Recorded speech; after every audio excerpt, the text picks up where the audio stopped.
Be confident in yourself and practice self-love, positive self-affirmations. When you love yourself and have a strong self-image, you can handle anything that you are confronted with.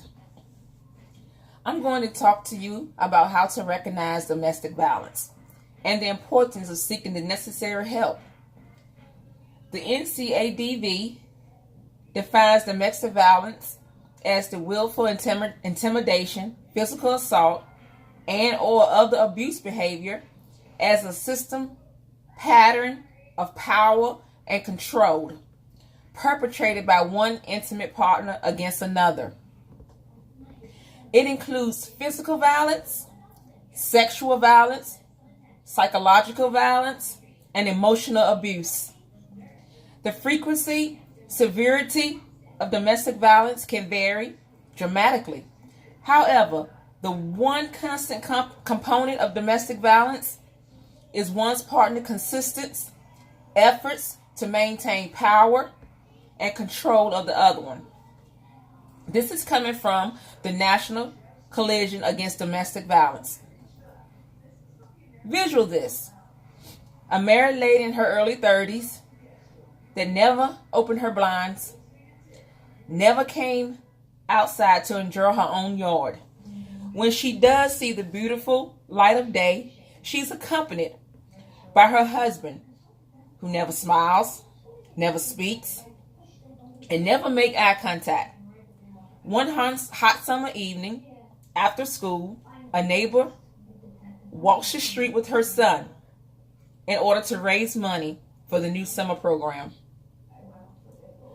The mother and son finally gets to the door that everybody in the neighborhood talks about. The married lady comes to the door with enough space to only see half her face. She realizes that she wants to help them with the fundraiser. But what does she do? She leaves the door cracked just enough. She didn't want to invite them in. She walks away from the door, leaving it in its semi-open position. The son, being curious, pushes the door open. When the wife heads to the door, she was stunned to see the mother and the son standing so close to being inside of her home. She panicked. She dropped her wallet due to the embarrassment of her black and blue eye that the door, of course, was hiding. The ugly truth was out. Now the question was, what happens next? The mother and son was really stunned. Like everyone else, they knew something was strange with that home, but that was the furthest from their minds. Really? How could this happen in this neighborhood? They finally get home to tell the father. The father says, that's none of our business. If she's not doing anything about it, we're not to do anything about it. Days and weeks pass. The mother feeling helpless, thinking if that was me, would I want someone to help me or say something? What's going on down the street, Mom, Dad? Says the son. Oh my God, it's the police and the EMS. They are bringing out a body wrapped in a sheet. Immediately the mother thinks the 30-year-old lady has been murdered by her violent husband. Shortly the police brings out the married lady in handcuffs. The married lady has shot her husband multiple times. As she walks toward the police car, she noticed her neighbors all at a stare. Instantly, she made eye contact with the mother that recently visited her home and saw her shame. Domestic violence is destructive for both the battered and the batterer. Domestic violence can be physical or psychological. It can affect anyone of any age, gender, race, sexual orientation. While every relationship is different, domestic violence generally involves an unequal power dynamic in which one partner tries to assert control over the other one in a variety of ways.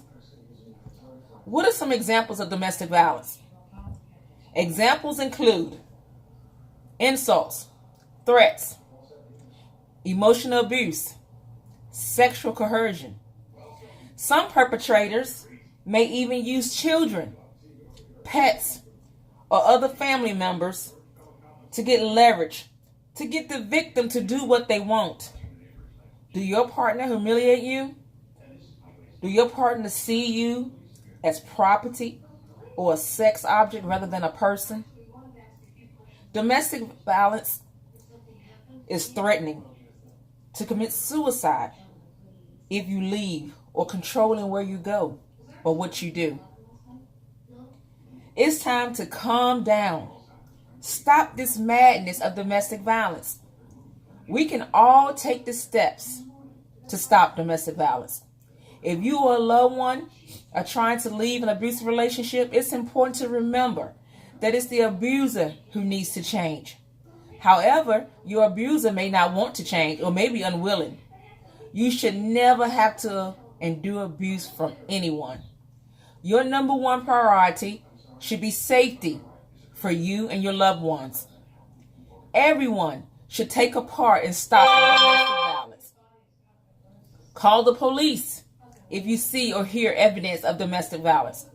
There is nothing wrong with reaching out to your neighbor, co-worker, friend, or family member that you believe is being abusive by talking to them about your concerns, referring them to a domestic violence outreach organization if you suspect they're being abused. We can take time to educate each other on domestic violence by inviting a speaker from your local domestic violence organization to present at your religious or your professional organization, a civic center, a voluntary group, a workplace, or a school. Please, let's just stop this domestic violence. Love should never hurt. Again, talk to your doctor. Talk to your priest. Talk to your friend. Talk to a family member. Keep calm and stop domestic violence. You are not alone. This is Domestic Violence by Erica Gary.